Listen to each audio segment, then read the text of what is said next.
Hello everyone. सो जैसा हमने देखा था अभी तक कि ये कुछ सेक्टर्स हैं जो मैंने आपको बताया था कि आप लोगों को नेशनल इकोनॉमी में ध्यान देख के जाना चाहिए फॉर योर इंटरव्यू। नेक्स्ट हमें और क्या क्या करना चाहिए, तो नेक्स्ट अगर हम बात करते हैं इंटरनेशनल अफेयर्स में क्या करना चाहिए, तो देखो international affairs is all about the Jio politics that is going on right now. क्या क्या हो रहा है, कैसे कैसे हो रहा है, that is only international affairs. अब इस इंटरनेशनल अफेयर्स में हमने क्या देखना है, तो इंटरनेशनल अफेयर्स में देखो रशिया यूक्रेन तो यार सदियों से चलती आ रही है दोस्तों। तो इसको एक दफ़े देख लेना, इसका क्या इम्पैक्ट रहा है रशिया की इकोनॉमी। रशिया बिल्कुल वॉर मशीन बन चुकी है, तो रशिया की इकोनॉमी पे इसका क्या इम्पैक्ट रहा है। रशिया यूक्रेन कैसे इतनी रेसिलिएंट, इतनी छोटी सी कंट्री इतने सालों से लड़ती जा रही है रशिया से, हाउ इज़ दैट पॉसिबल, कैसे चल रहे हैं, क्या इनकी अर्थव्यवस्था के आज के समय में हालात हैं। तो ये सब ज़रा एक दफ़े आप देख लेना। ट्रंप के जो टैरिफ्स चल रहे हैं लगातार कि ट्रंप ने इतना टैरिफ इन पे लगा दिया, जैसे अभी ट्रंप ने 8 यूरोप के देशों पे कहा है कि फरवरी से वो 10% टैरिफ लगा देंगे। तो ट्रंप का टैरिफ जो लगता जा रहा है हमारे देश पे इन्होंने लगाया, तो उसका क्या इम्पैक्ट हुआ।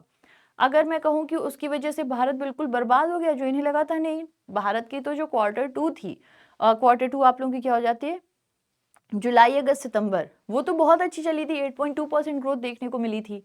तो ये सब कैसे पॉसिबल हुआ था, क्योंकि हमारे देश में जो जनता है वो खुद ही, मतलब हमारा देश जो मार्केट है वो बहुत बड़ा है, तो हमारे देश में खुद ही बहुत सारे कंज्यूमर्स हैं। इसलिए जब ट्रंप ने ऐसा किया तो जितना उन्होंने सोचा था उस हिसाब से तो हमारे देश के ऊपर इसका असर नहीं हुआ। हमारी देश बहुत रेसिलिएंट रही उस पूरे समय को। बढ़िया से हम लोगों ने क्या किया, मात नहीं कहूंगी लेकिन हाँ वो बढ़िया टैकल हो गया। उतना वैसा असर नहीं देखने को मिला जो सोचा गया था। लॉन्ग टर्म में may be there are chances कि हाँ मिले, बिकॉज भारत का सबसे बड़ा जो बायलैटरल ट्रेड पार्टनर है वो यूएसए ही है। अब यूएसए ही हमारा सबसे बड़ा ट्रेड पार्टनर है, यूएसए ने इतना बड़ा हमारे ऊपर टैरिफ लगा दिया है। इसके लिए भारत क्या कर रहा है, भारत यही कर रहा है दूसरे देशों के साथ में भी आज के समय में। जैसे हमने देखा न्यूजीलैंड के साथ में फ्री ट्रेड एग्रीमेंट साइन हुआ, ओमान के साथ में हुआ, ईयू के साथ में कर रहा है। तो भारत भी लगातार अपने ऑप्शंस को तलाश रहा है कि और हमारे क्या क्या ऑप्शंस हैं जिनके साथ में हम लोग अपनी भी मार्केट बड़ी कर सकें, ताकि हमारे देश के भी व्यापारी जो हैं उनके भी आइटम्स दूसरे दूसरे देश तक जाएं, दूसरे देश से भी यहाँ पर आएं और हमारे संबंध बाकियों के साथ भी चल सकें। क्योंकि ये मान लिया गया कि अगर हम यूएसए पे पूरी तरह से डिपेंडेंसी रखेंगे तो वो हमें कभी भी बैकफायर कर सकता है। इसलिए अपनी डिपेंडेंसी एक देश पे ना रख के सभी देश के साथ में हाथ मिलाकर चलना चाहिए। इसलिए भारत अपने ऑप्शंस लगातार ढूंढ रहा है। प्लस भारत की इकोनॉमी में सरकार भी अपनी तरफ से जैसे जीएसटी रिजीम 2 लेकर के आए, जीएसटी को कम कर दिया गया, खरीदार बढ़े हमारे देश में, एक्सपोर्टर्स को राहत दे दी गई। तो ये सब सरकार ने लगातार किया है जिससे हमारी इकोनॉमी जो है वो बिल्कुल रिसिलिएंट होकर चलती रहे। ठीक है। ग्रीनलैंड वाला जो भी इशू है कि भाई ग्रीनलैंड किसकी टेरिटरी में आता है, फिर ग्रीनलैंड में ऐसी क्या खास चीज़ें हैं, ये सब ज़रा आप लोग देख लीजिएगा कि ग्रीनलैंड क्या है, किसकी टेरिटरी में आता है, क्या इसमें खास है, वाई यूएसए वांट्स इट, और नेशनल सिक्योरिटी क्या होती है। क्योंकि यूएसए क्या कह रहा है कि I want it for my national security, then what exactly is national security, क्या होती है ये किसी भी देश के लिए, भारत के लिए उसकी नेशनल सिक्योरिटी क्या है। ऐसे कुछ क्वेश्चंस बन सकते हैं जो आप लोगों को ज़रा से ध्यान में रखने होंगे कि अच्छा this particular thing is national security और इसलिए यूएसए को लगता है, ग्रीनलैंड में उन्हें ऐसा क्या मिल गया है। ओके, तो ये ज़रा आप लोग देख लेना। ओके, देन इंडिया का क्या रिलेशन है आज के समय में यूएसए के साथ, चाइना के साथ में, इंडो पैसिफिक के साथ में। तो भारत के आज के क्या रिलेशन रह गए हैं, यूएसए के साथ में हमारे क्या रिश्ते रह गए हैं। ऑनेस्टली अगर देखा जाए पहले के समय से आज के समय में बहुत अच्छे नहीं रह गए हैं। आप लोग देखो लगातार ऐसे बयानबाजी आती रहती है यूएसए की तरफ से, जो लीडर्स हैं उनका जो मन आता है वो लोग वो बोल देते हैं, कुछ भी उल्टी सीधी बातें बोल देते हैं। तो क्या हमारे रिलेशन स्मूथ रह गए, नहीं। चाइना के साथ में कैसे हैं, तो over the period of time देखा गया है कि भारत और चीन के जो संबंध हैं वो धीमे धीमे से सुधर रहे हैं। कंपैरेटिवली जो बीच में बहुत खराब हो गए थे वैसे नहीं रह गए हैं, धीमे धीमे से भारत और चीन के संबंध अब अच्छे होते जा रहे हैं। फ्लाइट्स रिज्यूम कर दी गई हैं, बॉर्डर को लेकर के थोड़ी बहुत डिस्कशन चल रही है, ये भी डिस्कशन चल रही है कि उनके मैन्युफैक्चरर्स को भी अगर अलाउ किया जा सके। तो धीमे धीमे चीन और भारत के जो हालात थे वो अच्छे हुए हैं। और कई बारी चीन के जो ऑफिशियल्स हैं उन्होंने खुद इस बात को कहा है कि भारत और चीन को मिलकर काम करना चाहिए, एकजुट होकर काम करना चाहिए और साथ आना चाहिए। तो भारत और चीन के कैसे रिलेशन है इसको आप लोग देख भी लीजिएगा एक दफ़े। Over the time it is improving. ठीक है। भारत और यूरोपियन यूनियन, क्योंकि आप देखो जब से यूरोपीय देश के ऊपर ट्रंप ने टैरिफ की बात करी है कि वो 8 देशों के ऊपर 10% का टैरिफ लगा देंगे, तब से भारत और यूरोप के जो आपसी संबंध हैं वो कंपैरेटिवली और सुधर रहे हैं। अभी हमने ये भी देखा कि जब उर्सुला वन डर लेयन आए हैं, फ्री ट्रेड एग्रीमेंट साइन हुआ है, तो उन्होंने कहा है this is mother of all deals. Mother of all deals क्यों कह रही हैं इसे, फ्री ट्रेड अग्रीमेंट आखिर होता क्या है जो हम इतने देशों के साथ में लगातार कर रहे हैं, इससे हमें क्या फ़ायदे मिल रहे हैं, हमारे क्या इससे बेनिफिट होंगे, ये सारे पॉइंट्स भी बड़े महत्वपूर्ण हैं। और अभी फ़िलहाल में ये लोग रिपब्लिक डे परेड में भी आए थे, तो ये भी कहीं ना कहीं ग्रोइंग इंपॉर्टेंस दिखा रहा है भारत का यूरोपियन यूनियन के लिए। यूरोपियन यूनियन जो हमारे लिए है वो भी दिखा रहा है कि भाई अब इतने सारे देशों के साथ में हमने एक अग्रीमेंट किया है, उनके चीज़ें यहाँ आएंगी, हमारी चीज़ें वहाँ जाएंगी, ओवरऑल हम कैसे बेनिफिट करेंगे।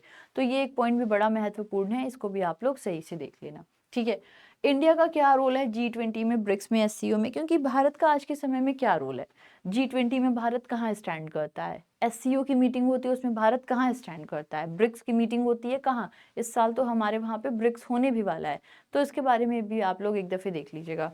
एक चीज़ को बहुत अच्छे से देख लीजिएगा कि फ्री ट्रेड अग्रीमेंट है क्या, ठीक है, क्योंकि ये बहुत ज़्यादा साइन किए जा रहे हैं ना, तो इसको ज़रा आप लोग देख लीजिएगा। Free trade agreement, basically free trade agreement में क्या होता है कि दो देश आपस में एक ऐसी अग्रीमेंट कर रहे हैं कि जब आपके देश का कोई आइटम हमारे देश में आ रहा हो, हमारे देश का कोई आइटम आपके देश में जा रहा हो, तो उस केस में हम लोग एक दूसरे पे कम से कम टैरिफ वगैरह लगाएंगे, that is only free trade agreement.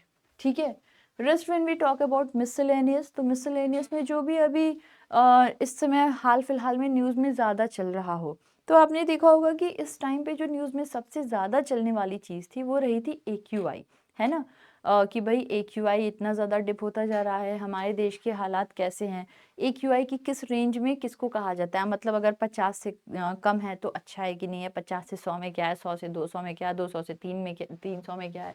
ठीक है, इसके साथ ही साथ में एक और भी चीज़ पढ़िएगा, GRAP को, ठीक है, जो ये आप लोगों का ग्रेडेड रिस्पॉन्स एक्शन प्लान है, इसके बारे में देखिएगा कि ये क्या होता है, कितने चरण में लगाया जाता है।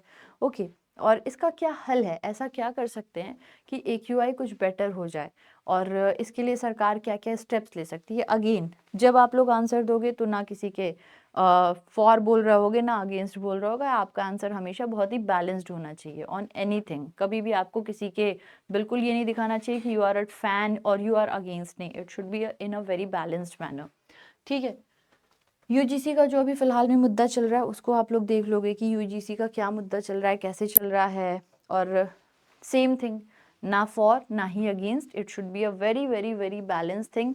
क्या हो रहा है आप सीधा सा ये बता दोगे कि अच्छा ये अभी चल रहा है, that is what you have to tell there.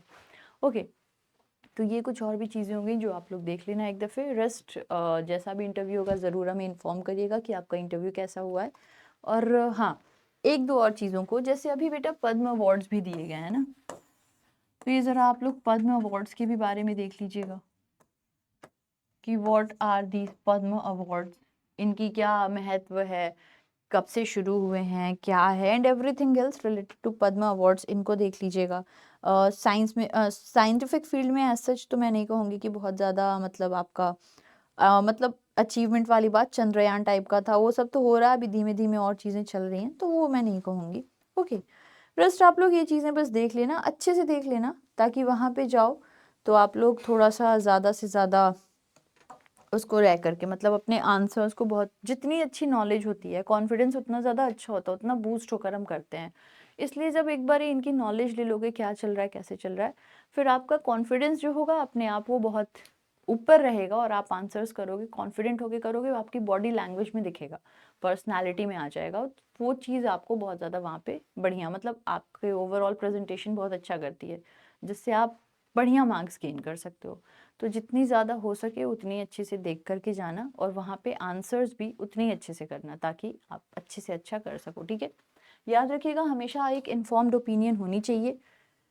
नहीं पता है तो आप सीधे से कह सकते हो कि नहीं मुझे नहीं याद आ रहा है, मैं इसके बारे में पता कर लूँगा, आप ये बात सीधे से कह सकते हो। ज़बरदस्ती का अपना कोई भी ओपिनियन देने का कोई अर्थ नहीं है, तो ज़बरदस्ती की ओपिनियंस मत दीजिएगा। फिर मुलाकात करते हैं, till then thank you, take care and bye, good luck for your interview, bye. हो गया सर।